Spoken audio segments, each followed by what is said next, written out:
Olá, uma boa noite. Nós vamos começar mais um Economia e Negócio e não vamos dar receita política para consertar o Brasil. Nós vamos dar as verdadeiras formas de colocar este país nos trilhos, acreditando, investindo, com uma entrevista absolutamente espetacular.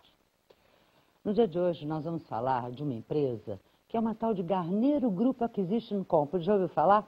Essa empresa acaba de abrir o capital, agora no mês de julho, lá na Bolsa de Nova York, a Nasdaq. E ela simplesmente conseguiu abocanhar 150 milhões de dólares. Este é um grupo que quer investir em algumas áreas chaves, cibernética, biotecnologia.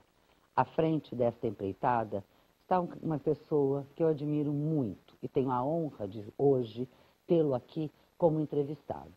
Ele é um diplomata, um empresário, homem do ano da Câmara de Comércio Brasil e Estados Unidos e controlador das empresas Brasil Invest. Mas, acima de tudo, é um apaixonado pelo Brasil. Obrigada, Mário Garneiro, por estar aqui comigo. Obrigada. Grande prazer. Grande prazer. Por favor, sua cadeira. Eu disse que o brasileiro está cansado dessas... Na verdade, primeiro a gente está cansado dos horários políticos obrigatórios que a gente tem que assistir. De qualquer forma, dessas receitas que não levam a nada. Você teve muitos momentos, ao longo do programa a gente vai falar de alguns deste Brasil, que tem que dar certo. Mas você fez uma estratégia do tipo, vou buscar lá fora confiança para trazer aqui dentro. É isso, confia-se mais fora do Brasil, no Brasil, do que dentro?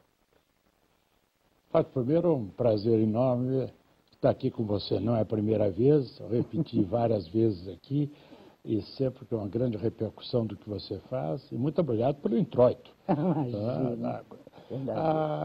A sua maneira de dizer as coisas são coerentes do momento atual. Eu não acho que o Brasil hoje tenha no exterior a melhor das imagens. Nós deterioramos efetivamente a imagem nos últimos quatro anos, não diria se em função do governo, se em função da crise internacional, mas o fato real é que a imagem do Brasil florescente e que havia ultrapassado até a Inglaterra no seu produto bruto, hoje é de que um país que está desenvolvendo-se muito lentamente, com uma série de problemas econômicos que não estavam na pauta há 4 anos atrás. Isto me levou, de uma certa maneira, a enfrentar um mercado que, se hoje é extremamente líquido no exterior, por outro lado, não é o mercado que eu gostaria de ter enfrentado, digamos, há 4 anos atrás, onde nós tínhamos uma torrente de investimentos vindo do Brasil. Mas eu achei que o momento exigia uma certa audácia e o Brasil recebeu um voto de confiança. Nós fomos oversubscribed, chegamos a uma subscrição a mais de 200 milhões de dólares. Hoje a empresa que arrecadou aqueles 150 milhões que você falou, tem um valor de bolsa de 350. Já dobrou, mais do que dobrou. Mais do que dobrou, e nós esperamos continuar isso, com investimentos aqui no Brasil, que, aliás, foi sempre o foco da nossa atuação. O telespectador, e eu adoro fazer esse programa, estamos completando 15 anos agora, mostrando, porque a gente tem um tempo maior, e mostrando essa história e esse caminhar. Ele conhece muito pouco, principalmente o jovem que está nos vendo, do Brasil Invest. Que o próprio nome dizia em si, né? O quanto. Nós estamos falando de que década? 70? 1976. 76. Século passado. Século passado até aí é fácil. Muita gente que está aqui no estúdio hoje nasceu no século passado. Para nós é assim, século passado.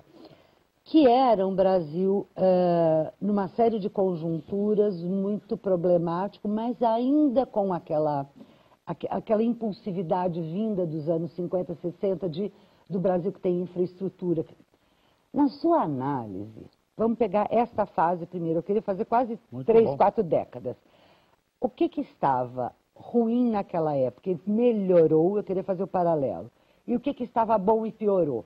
Entre o nascimento do Brasil Invest em 76 e hoje a busca do capital internacional para investir aqui? Eu diria para você que, evidentemente, que o Brasil daquela ocasião é totalmente diferente do Brasil de hoje. Se você pegar um dado importante, por exemplo, a morte de crianças, né, você reduziu para padrões internacionais um número que naquela ocasião ainda era um número de país de terceiro mundo mesmo, de quinto da mundo, vergonha, né? Muito, outras coisas melhoraram. O que eu acho que fundamentalmente mudou, e se você pegar a história você vai ver, é que na evolução do Brasil nós temos tido altos e baixos, mas há o que eu costumo chamar um caudal de bom senso, que leva a uma transformação da mentalidade do país, de um país, vamos dizer, agrícola e complexado por ser subdesenvolvido, a um país que começa a desrespirar por ser um país industrializado com um lugar no mundo. Depois disso, nós tivemos alguns períodos de grande estabilidade, mas ainda assim o país foi aproveitando-se um pouco desta base industrial que foi lançada. E São Paulo, principalmente, que empurrou essa industrialização. Se você me disser o que aconteceu nessas diferenças todas, é que naquela ocasião o Brasil ele vestia um terno que cabia nele. O Brasil vestia uma roupagem cujo tamanho era 42, 44. Hoje o Brasil exige um número 80 e está usando 44. Por quê? Porque a infraestrutura ficou parada, porque as legislações todas ficaram atrasadas. Obsoletas. Nós não tivemos as reformas tributárias necessárias e nós estamos nos transformando, a pouco e pouco, em um país lento. Lento porque a burocracia, o sistema, o tempo para abrir uma empresa, o tempo para... Já tentou fechar uma empresa no Brasil? É impossível, é impossível. Então, isso tudo é o que me leva a dizer que talvez a gente tivesse hoje um figurino que não está desenhado para o tamanho que o Brasil está. Está apertado demais. A sua fala diz bem claro quanto o Brasil fez essa passagem do agrícola para o industrial. E hoje parece um retrocesso. O que fazer nesse aspecto? Quer dizer, se ainda temos base industrial, inclusive as suas áreas requerem muito, mesmo tendo a prestação do industrial, o que fazer para retomar esse sonho de sermos um país, que também é o único jeito da gente ir para frente, né, com indústria? Eu acho que, acima de tudo, nós... E vi outro dia um diretor do Banco Central dizer que o empresário brasileiro perdeu o instinto animal. Principalmente, não acredito que nós tenhamos um instinto animal. Temos um instinto de sobreviver em condições que são adaptáveis a um desenvolvimento claro do negócio. Ora, quando você pega hoje que o custo de produzir no Brasil, você compara isto com o custo de produzir a mesma peça do automóvel ou a mesma camisa. Então, você compra uma Polo aqui, compra uma Polo. O custo de produção nos Estados Unidos é 23% mais barato do que o custo de produção no Brasil. E o salário por hora aqui é 1/10 do salário por hora que você paga nos Estados Unidos, alguma coisa está errada.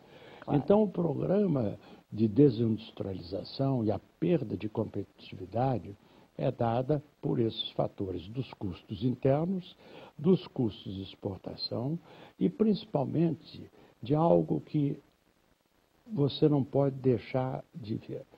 Com uma inflação de 3% ao ano, a China, já produzindo com uma infraestrutura totalmente modernizada, vai ganhar cada vez mais à frente do que o Brasil, que está produzindo, pelas estatísticas oficiais, 6,5% de inflação.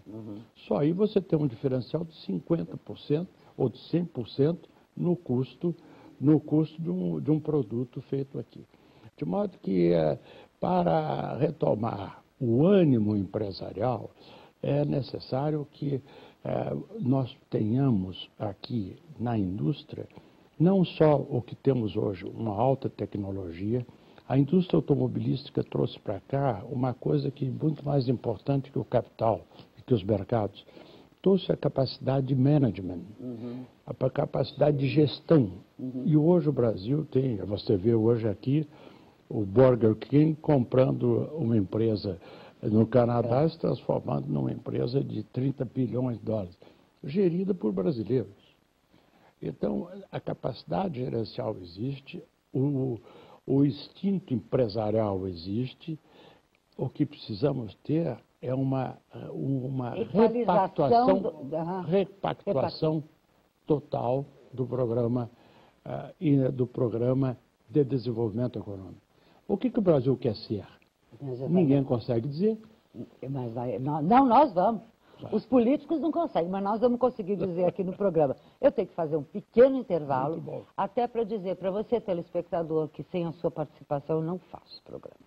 Não existe economia e negócio. Se você não escreve aqui para mim, não manda seu e-mail, manda para o economia.negócio@r7.com, o Brasil que vai dar certo. Estou esperando aqui a sua pergunta, a sua observação. Até já.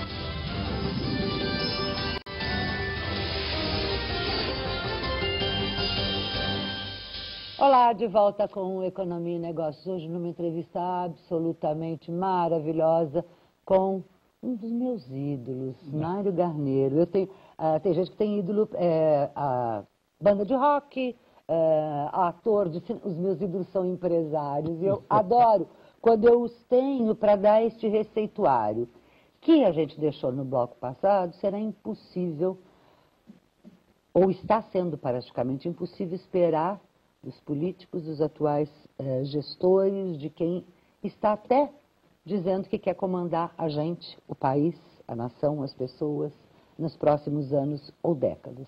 Então, como é que nós vamos mudar? Porque o ponto principal, Fátima, que você tocou e que nós estamos tocando é o seguinte: no meu entender, nós não temos um planejamento estratégico. Eu, quando abri um escritório na China em 1981, a China era a 30ª maior potência mundial. O Brasil era a 7ª. Hoje o Brasil é a 8ª ou 9ª, que a Rússia está nos passando, e a China é a 2ª. Neste período todo, o Brasil, da morte do Getúlio para cá, o Brasil melhorou a sua renda per capita 5 vezes. Os outros países melhoraram 20 vezes. Então, eu só leio, eu não sou professor, eu só leio e repito como um papagaio. Mas alguma coisa está errada, porque não é possível que com essa vitalidade deste país, e você se lembra, você tocou no ponto da desindustrialização, tá? Eu só vou voltar um pouco ao Juscelino, porque o Juscelino tinha feito a parte industrial. Na campanha, eu estava coordenando aqui em São Paulo, nós ficamos decidindo qual era o programa do Juscelino para frente, com o Aníbal Teixeira. Chegamos à conclusão que por que se definiu 5 anos de agricultura e 50 de fartura? Porque a base industrial já permitia ter caminhões, empilhadeiras, tratores e tal. Tanto que o símbolo era um trator. Então nós passamos de uma base industrial para uma base agrícola de alto rendimento, que é o que está sustentando ainda o Brasil. O Brasil, o agronegócio novo, moderno. Moderno está sustentando. Que vem desde lá. Que vem desde lá, porque nós demos as condições para que houvesse uma agricultura mecanizada de alto valor agregado. Ora, esse planejamento estratégico, a China está no 7º plano quinquenal. Eu estava lá quando eles lançaram o ano passado o sexto plano. Qual era o objetivo deles? Soft power, o poder de convencimento. Não era mais fazer apenas a parte de infraestrutura, que eles continuam a fazer, mas era um soft power. Durante esse programa quinquenal, todos vão ter um objetivo, que isso tudo está voltado para um objetivo nacional. Este tipo de pensamento, ou este planejamento, e aí você falou pelo plano quinquenal, né? Nas últimas 2 eleições, fala não, o plano quinquenal é coisa de país comunista, tal, não sei o quê. Bom, os Estados Unidos também traça. Pode ser até decenal ou centenário, não importa, mas traça. Isto você não está vendo em nenhum dos candidatos, tipo, é aqui que eu estou, eu confesso que eu não estou vendo. E é ali que nós vamos chegar, com tais e tais, ali que nós vamos chegar, todo mundo quer o Brasil do futuro, que emprega, que dá isso. Mas como? Esse como você não vê em ninguém? Eu acho que, acima de tudo, nós precisamos definir o que nós queremos como nação. Você pergunta a qualquer político, empresário, ou geral, o que você quer? Eu quero ser rico, eu quero ser justo, eu quero ser agradável, eu quero comer chiclete. Como é que a gente faz para comer o chiclete do futuro? Então, eu acho que há um plano estratégico que vai nos evitar os gastos que estão aqui. Nós gastamos enormemente na educação e não chega ao final. Nós gastamos enormemente na infraestrutura e não se chega a um plano coerente, né? Fazemos o trem-bala ou não fazemos o trem-bala? O chinês diz o seguinte: eu vou fazer o trem-bala e vou interligar o país todo, porque eu tenho 800 milhões de chineses que eu tenho que colocar na sociedade, que hoje estão voltados fora da sociedade. Mas para entregá-los eu tenho que dar transporte, tenho que dar condições. O alimento chegar, a escola então, chegar e tudo mais. Isso é que eu entendo como um plano estratégico. Não tem nada a ver com o comunismo, não tem nada. O único PND feito pelo Veloso, o Veloso não tem nada de comunista, nem de homem de direita. É um professor que fez um programa. Nós desenvolvemos a indústria da mineração, desenvolvemos substituição de importações, criamos a indústria de computadores, enfim, havia um objetivo nacional.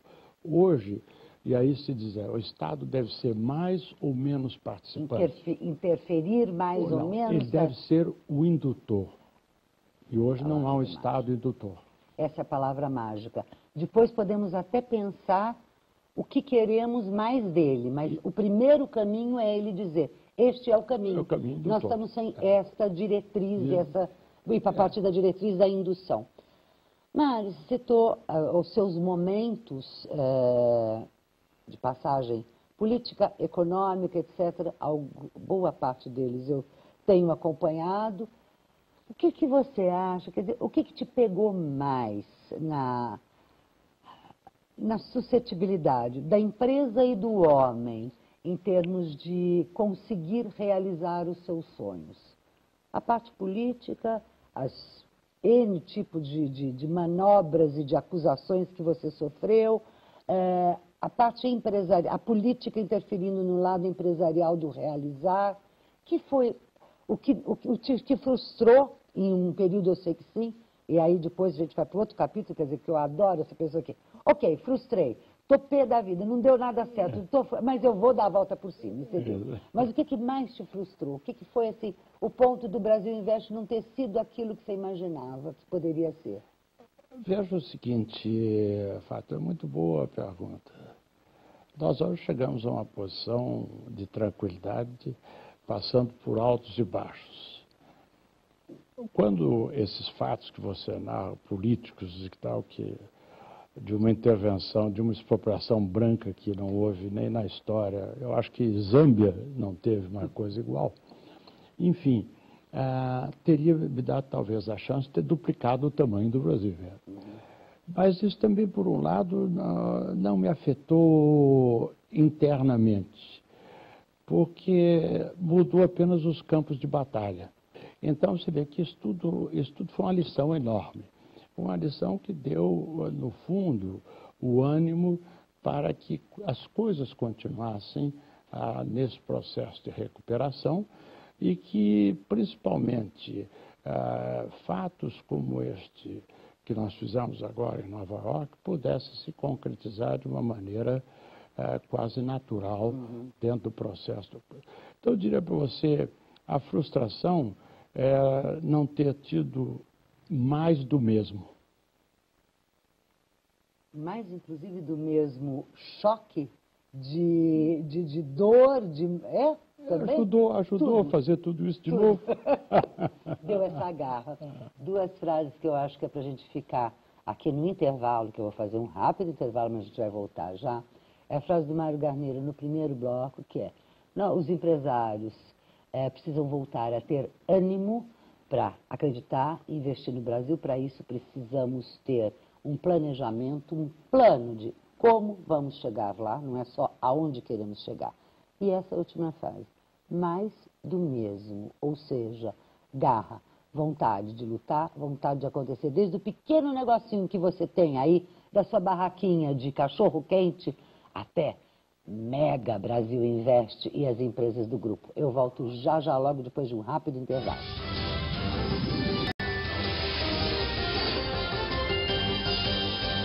De volta com Economia e Negócios, hoje nessa conversa sobre o Brasil, que é sim um mercado promissor. Na visão de alguém que conhece esse Brasil há algumas décadas, como eu, Mário Garneiro, é um país promissor.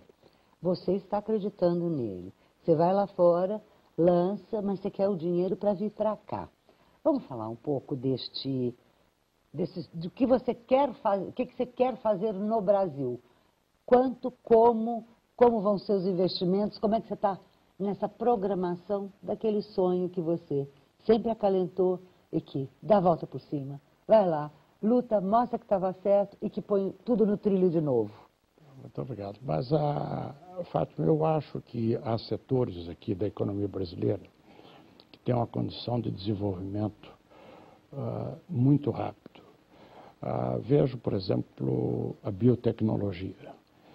Há muito tempo nós falávamos, e você se lembra, que as grandes indústrias farmacêuticas vinham aqui, tiravam as nossas ervas e produziam lá fora. Ai, deixa eu fazer uma observação. Eu acho que eu estava no Estadão, a primeira vez que eu ouvi falar em CPD, Centro de Pesquisa e Desenvolvimento, por você, porque a indústria automobilística é muito forte, você liderando a indústria, mas você falava, eu não quero a indústria montando, eu quero centros de desenvolvimento. E eu fui entender o que era, quer dizer, era isso lá atrás, na indústria automobilística, e é isso hoje, na indústria química, farmacêutica, é isso. Exatamente. Eu acho que a mudança do Brasil também levou, e naquela ocasião nós fizemos duas coisas na época da Anfávia e da Volkswagen. A criação da Universidade Volkswagen, onde a gente pegava o operário, funcionário que entrava, passava pelo Mobral, era alfabetizado e depois recebia até o PhD, poderia chegar lá dentro. E o segundo ponto foi o desenvolvimento desses centros de pesquisa e desenvolvimento.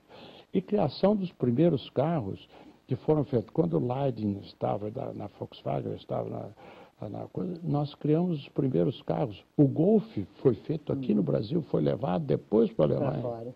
Para a Alemanha. Então, a capacidade que existe aqui no Brasil, e você sabe uma coisa muito interessante, chama-se Arthur Pires.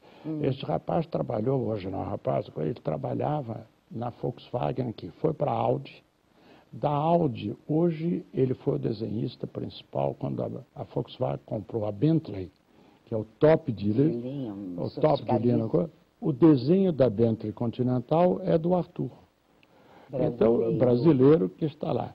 Então, você vê essa capacidade, o Brasil tem uma capacidade de geração de dinheiro, de recursos, de intelecto.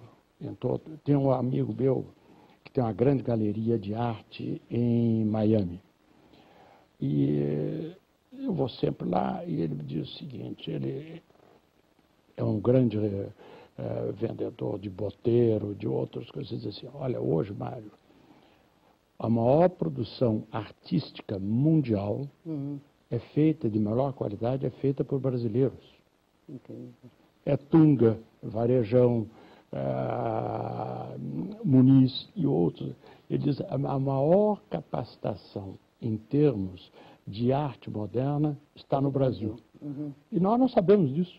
Não sabemos e muito menos aproveitar. Ficamos nas commodities. E é isso que você não vai querer. Então, eu acho que aqui o potencial da biotecnologia, voltando, é enorme.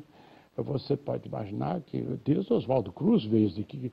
O que não acontece é que o Brasil pega algumas coisas, vai para frente. Você se lembra da Engesa.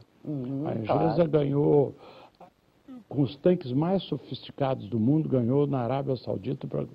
O Reagan teve que entrar falar com o rei Fahd naquela ocasião para não dar ordem para a Engesa.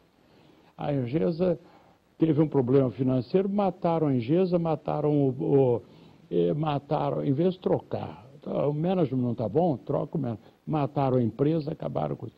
Qual era a capacitação tecnológica que foi enterrada? Imensa. Levamos anos para poder voltar. Então, mas eu até prefiro que seja, em vez de ser para armamento, que seja para biotecnologia. Pois mas o armamento podia levar para outras áreas. Claro. Mas o álcool. Pro álcool? Nós tivemos pro álcool uma liderança mundial enorme. Eu fui ao Senado americano. Vamos mandar um abraço para Camilo Pena. Pois ele vai, o Camilo vai agora, nós vamos lançar um livro sobre o álcool. A história, a biografia não autorizada do carro álcool. E o Camilo vai estar presente. E vai lá fazer estarei lá para prestigiá-lo. Foi. Uma pessoa então, você vê incrível. o seguinte, o Brasil tinha com o Proálcool uma vantagem extraordinária. Quando nós fizemos o Proálcool aqui, os Estados Unidos não tinham o álcool de milho. E eu fui convidado pelo senador Glenn, o astronauta, para participar de um hearing no Senado americano, para contar a experiência brasileira. Do álcool. E foi a origem daquilo que deu... Aí depois copiaram com milho, com beterraba, com tudo, e nós ficamos para trás e ficamos brigando. E perdemos uma posição mundial importante. Então, esse enterro de capacitações no Brasil, nós temos que evitar, porque custa caro. Claro. Então, é biotecnologia e cibernética. Por que a cibernética? Porque hoje você pega empresas, por exemplo, que estão no mercado cibernético americano, elas têm valorização de múltiplos de 10 a 20%, 20 vezes. Por quê? Porque hoje é mais fácil. A Rússia, com um país um pouco mais fechado, ele perde 1,2 bilhões de dólares porque os hackers estão roubando informações. Eu tive agora com o príncipe da Arábia Saudita, que nós fizemos uma sociedade para penetrar com ele, para penetrar na Arábia Saudita. A Aramco, que é a maior empresa do mundo hoje, ficou parada durante um mês, porque foi atacada por um vírus dos hackers, provindos do Irã. Bom, então esta coisa que hoje, para as empresas, é melhor fazer um contrato que custe $1 milhão, $500 mil, e se prevenir do que ficar parado durante um período muito grande. E assim vai para os governos também. Se você tivesse hoje um sistema de cibernética organizado de contra-ataque, não teria havido, a Dilma não teria sido escutada, nem a Merkel, nem a... Não é? As escutas não teriam caído. Então, são dois setores que nós vamos dirigir as nossas atenções. Como vai funcionar? Quer dizer, você já abriu o capital lá, pega esse capital. Aqui, como é que se dá? Como é que funciona? Então, vamos supor, estou com um monte de telespectadores. E eu detesto aquele que fala que tem só ideia, tá? Só ideia nós não queremos ideia, vontade, o plano, como é que vai chegar lá, tudo. Mas suponhamos que este telespectador tem assim, tenho tudo, como é que eu faço para ser bancado? Ou vocês que vão atrás, como é que vai funcionar? Normalmente o sistema seria de uma associação ou de uma aquisição com empresas existentes. Não precisa ser grandes empresas. É um fundo. Não, nós temos uma capacitação, temos recursos disponíveis para participar em outras empresas. Então podemos comprá-las, podemos associar-se. Geralmente a tendência será ser majoritário. Você ter o controle? Não necessariamente Não. em todas, não necessariamente em todas. Então, esses setores mais avançados de alta tecnologia, nós estamos prontos a fazer. E estamos agora muito avançados, inclusive, para ter uma associação com uma empresa europeia importante, onde nós vamos ter praticamente uma duplicação dos volumes de recursos disponíveis. Isso quer dizer o seguinte, nós estamos esperando bons negócios e capacitação, principalmente de pessoas competentes nessas duas áreas. Dinheiro é importante. Dinheiro faz os negócios andarem. Mas, acima de tudo, sem uma gestão, um olho, um planejamento, não se faz nada. Nem empresarialmente, muito menos para um país. Mas daí tem o seu dinheiro também, o seu bolso, como é que você faz, como é que está o seu negócio. Nem eu, nem o Mário Garneiro somos especialistas nisso. Então, quem fala é o meu querido Luiz Stockler, e a gente volta já já. Luiz, é com você. Boa noite, Fátima. Tem uma pergunta aqui bastante interessante e que tem a cada vez aumentado mais esse tipo de pergunta para esse segmento, que é o segmento online. O João Augusto de Brasília quer investir nesse segmento e ele pergunta se existem redes confiáveis que atuam e quais tipos de serviço eles abrangem. Olha, João, existem sim redes confiáveis, mas você tem que ter um pouco mais de trabalho em investigar, porque o franqueador online, ele tem que ter muita agilidade na prestação do serviço para você. Ele não pode demorar na resposta. E ele tem que ter muita tecnologia, muita estrutura atrás para te dar esse suporte à distância. Então você deve fazer uma lição de casa que às vezes um outro segmento não exija tanto. Você deve realmente visitar os franqueados que já estão na rede, conversar com eles, procure um franqueado que está muito longe, outro que está muito perto, um franqueado que está há pouco tempo na rede e também um franqueado que está há muito tempo na rede e pergunte para ele se o suporte prometido foi aquele que foi entregue.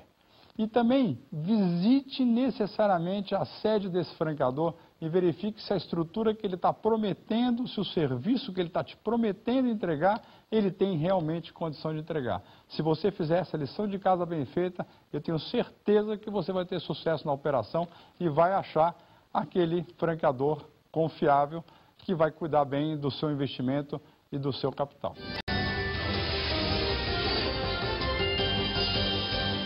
De volta com Economia e Negócios, a nossa conversa com o empresário, indutor de negócios, Mário Garneiro. Não é à toa que lá no início do programa eu te chamei de embaixador, né? No meio da nossa conversa, eu tive com o príncipe tal, eu tive com o presidente tal, e aí eu falei com um não sei quem, e daí é o nosso embaixador no Brasil.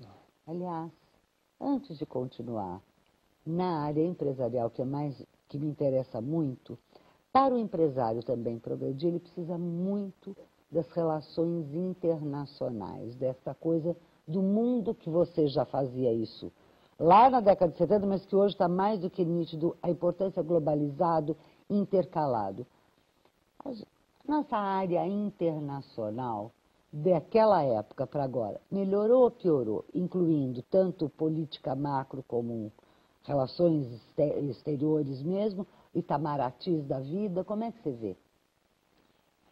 Eu tenho uma posição muito clara que eu tenho defendido aí em artigos e entrevistas, Fátima.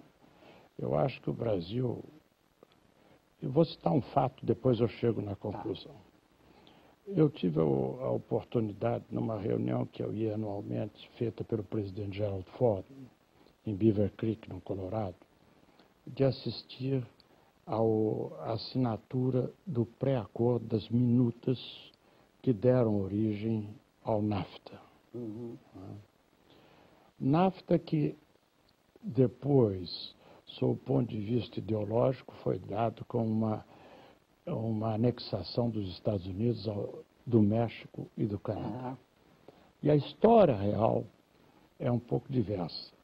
Quando o presidente Salinas Gortara, do México, se elegeu, o presidente Bush, pai, era presidente.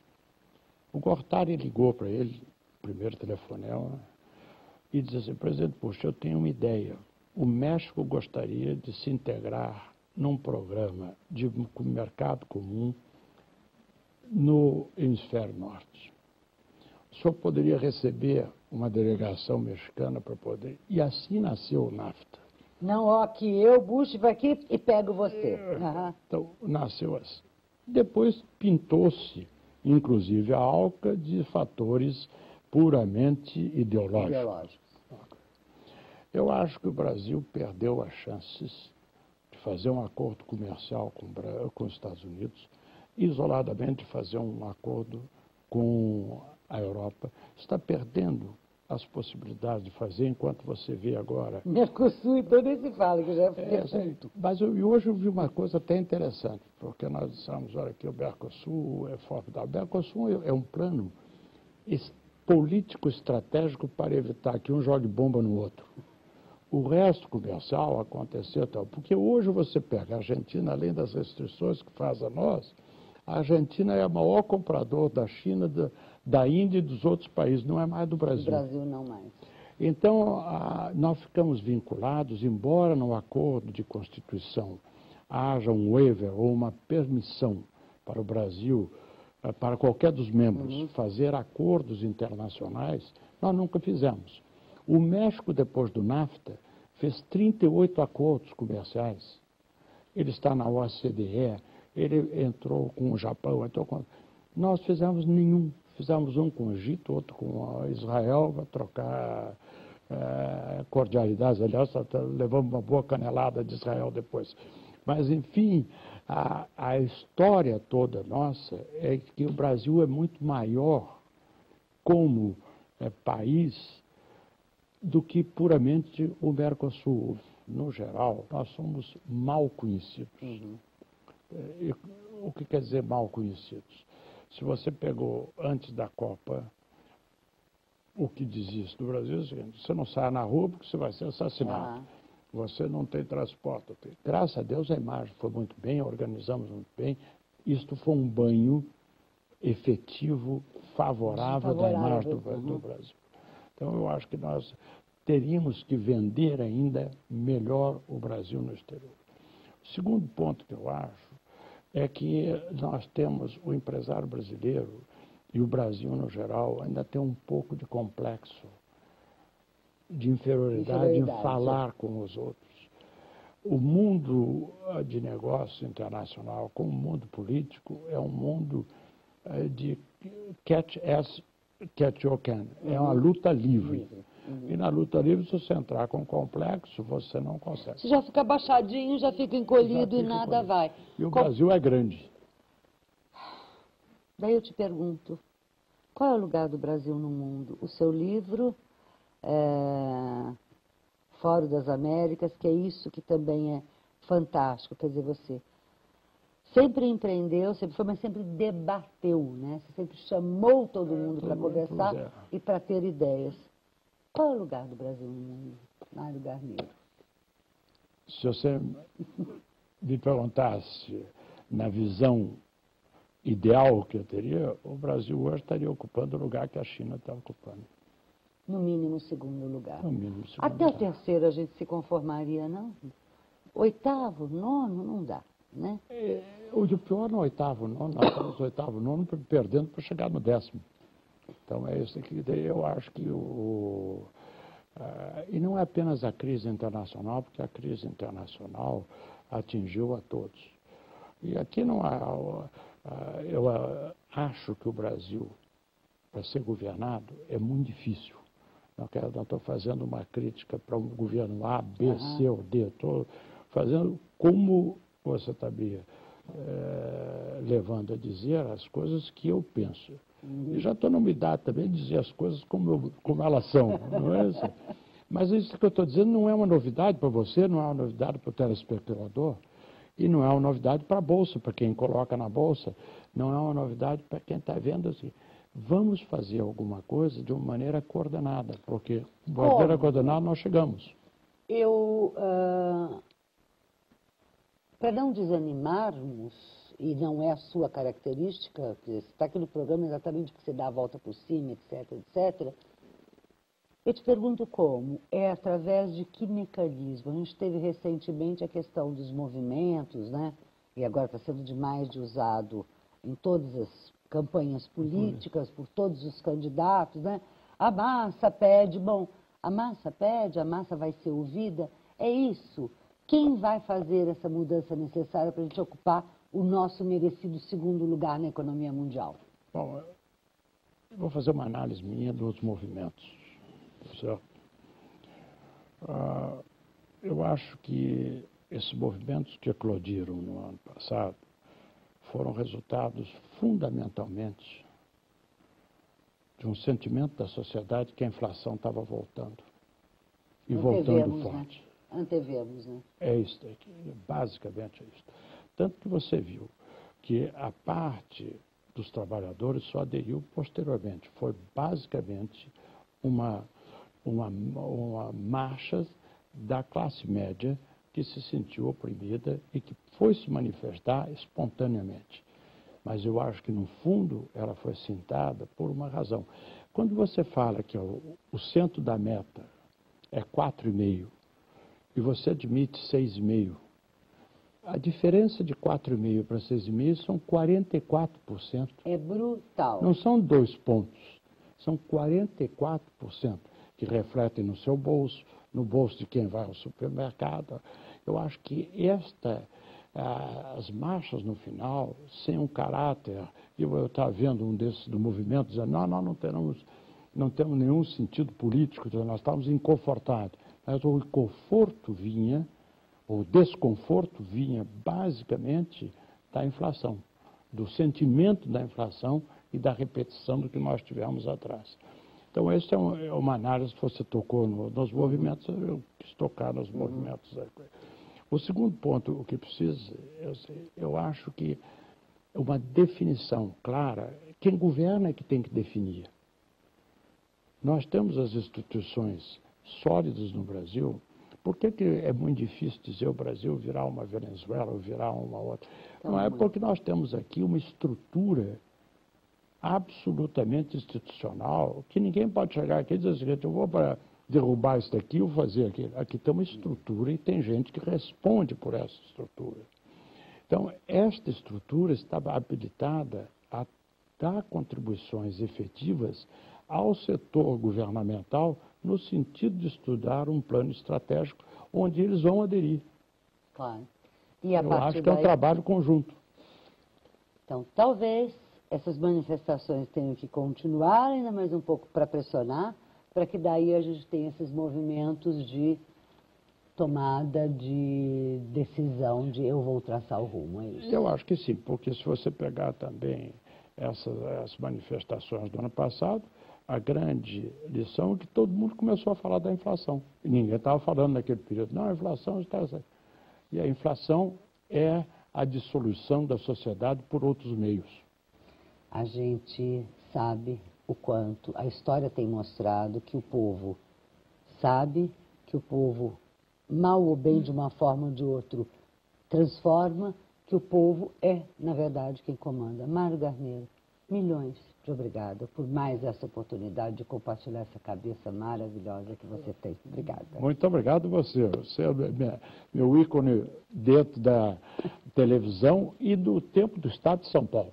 E faz tempo, e bota tempo. Querido telespectador, a gente vai ficando por aqui. Encontro marcado toda segunda-feira, às 22h45, reprise às quartas. A qualquer momento, pelo R7, você acessa o nosso programa. Até mais.